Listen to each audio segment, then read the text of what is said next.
Hello అందరికీ. Welcome to our channel. ఈరోజైతే మీరు ఆల్రెడీ చూసే ఉంటారు కదా థంబ్‌నెయిల్, బెండకాయతో డ్రెస్ డిజైన్ చేశాను పెయింటింగ్ వేసి. అది ఎలా చేశానో ఈరోజైతే చూసేద్దాం. నేను ఈ డ్రెస్ కోసం ప్లెయిన్ శారీ అయితే తీసుకున్నాను. ఈ ప్లెయిన్ శారీ నేను క్రాస్ కట్ అయితే కట్ చేశాను. నాకైతే ఈ ప్లెయిన్ శారీ 200 అలా పడింది. నేను మా దగ్గర ఉన్న షాప్‌లో అయితే తీసుకున్నాను. ఈ కలర్ బాగుందనేసి ఈ కలర్ తీసుకున్నాను.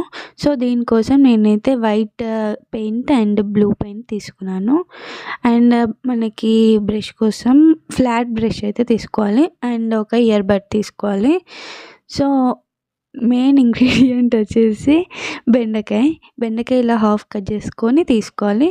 సో, ఇప్పుడు మనం ఏం చేయాలంటే శారీ అంటే మనం క్లాత్‌ని ఒక దగ్గర పరిచేసి దాని కింద పేపర్ అన్నా ఏదైనా పెట్టుకుంటే మనకి కింద పడకుండా ఉంటుంది. సో, నేను పేపర్ పెట్టేసి నేనైతే ఫస్ట్ బెండకాయకి ఇలా పెయింట్ ఫ్లాట్ బ్రష్‌తో ఇలా రుద్ది మీకైతే ఇక్కడ చూపిస్తున్నాను కదా! ఇలా అచ్చులైతే పెడుతున్నాను. ఇలా ఈజీగా అయిపోతుంది. నాకైతే ఇది మొత్తం పెయింటింగ్ చేయడానికి ఒక హాఫ్ డే అలా పట్టింది టోటల్ డ్రెస్‌కి. సో, మీకు ఇంకా ఎక్స్‌పీరియన్స్ ఉంటే ఇంకా తొందరగా పడుతుంది. అంటే తొందరగా కంప్లీట్ చేయొచ్చు.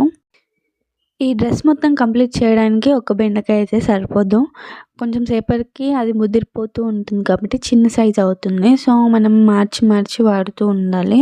అండ్ ఎవ్రీ టైమ్ ఇలా ఫ్లాట్ బ్రష్‌తో మనం దాని మీద పెయింట్ వేసుకుంటే మనకి ఇలా మంచిగా వస్తుంది. లేకపోతే మనకి మొత్తం డాట్ లాగా పడిపోతుంది. ఇలా మనకి డిజైన్ లాగా రాదు. సో, మీరు కూడా ఇలానే చేయండి. నేను శారీ లైట్ బ్లూ తీసుకున్నాను కాబట్టి నేను బ్లూ కలర్ పెయింట్ అయితే వేస్తున్నాను. అకార్డింగ్ టు యువర్ శారీ అంటే మీకు ఏ కలర్ శారీ తీసుకుంటే దానికి మ్యాచ్ అయ్యేలా మీరు కలర్ అయితే తీసుకోవాలి. సో, అప్పుడైతేనే మీకు డిజైన్ బాగా కనిపిస్తుంది. నేను లైట్ కలర్ శారీ తీసుకొని డార్క్ కలర్ పెయింట్ అలా వేసాను బాగుంటుందనేసి. సో, మీరు కూడా ఇలా ట్రై చేయాలనుకుంటే చేయొచ్చు.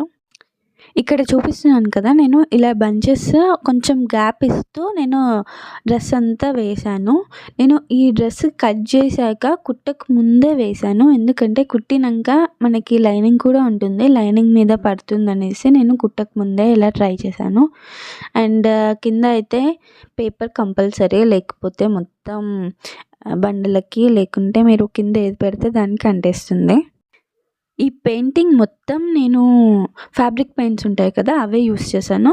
అది ఒక బాటిల్ అయితే ఈ డిజైన్‌కి సరిపోతుంది. మొత్తం డ్రెస్ అంతా వేసుకోవచ్చు. మీరు శారీకి వేసుకోవాలన్నా మీకు ఒక బాటిల్ సరిపోతుంది. బ్లూ కలర్ ఒక బాటిల్ తీసుకున్నాను. వైట్ కలర్ ఒక బాటిల్ తీసుకున్నాను. అంతే. నేను ఇంకా ఎక్స్ట్రా ఏం వాడలేదు దీంట్లో. మీకు క్లియర్‌గా అర్థం అవ్వాలి అనేసి బంచెస్ క్లిప్స్ నేను చాలానే యాడ్ చేశాను. అవన్నీ చూసేయండి.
బంచెస్ అయితే అయిపోయాయి కదా! ఇప్పుడైతే నేను వైట్ పెయింట్ తీసుకొని ఒక్కొక్క ఇయర్ బడ్ తీసుకొని మధ్యలో ఇలా డాట్స్ లాగా పెట్టుతున్నాను.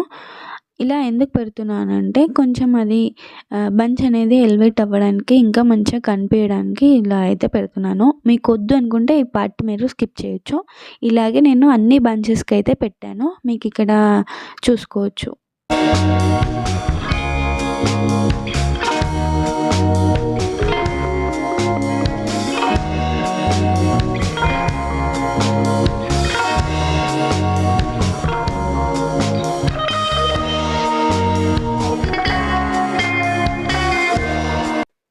చూడండి ఇక్కడ బంచెస్ అయితే అన్నీ కంప్లీట్ అయ్యాయి.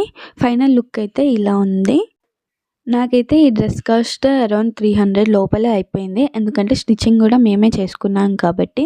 ఈ ఫ్రాక్ చిన్న చిన్న ఫంక్షన్స్‌కి అలా వేసుకుంటే చాలా బాగా కనిపిస్తుంది కదా! ఇలానే మీకు ఏమైనా ఐడియాస్ ఉంటే నాతో షేర్ చేసుకోండి. నేను కూడా ట్రై చేస్తాను. అండ్ మీకు ఈ వీడియో నచ్చితే do like, share and subscribe. And ఇలానే నాకు సపోర్ట్ చేస్తూ ఉండండి. ఇంతవరకు వీడియో చూసిన వాళ్ళందరికీ థ్యాంక్ యూ సో మచ్.